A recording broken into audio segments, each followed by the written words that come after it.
Okay, Zipo, any parting words for our audience today? Nothing much to say except that I think, as you are saying, we still have the same attitude towards AI.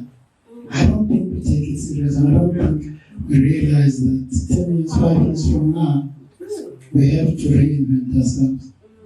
And I think that sometimes we don't learn these lessons until they hit us. I think we need to be much more agile, much more flexible in order for us to be able to meander our lives. And one of the other, look, I must say, from a law enforcement point of view, I think one of the blunders we make was not to charge Jacob Zuma.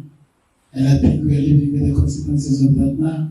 So I'm saying it is important to make sure that when you take decisions, you are not taking them for now. You are taking them. This is 30 years later, after we failed to do the right thing. Of course, there were all sorts of considerations, but we didn't take into account of the future. And I think that when we take decisions correctly, we need to apply our minds, refine the way we think, be rational, because at the end of the day, the decisions that we take have an impact, a huge impact, not on us, but on the country in general, or even the world. Absolutely.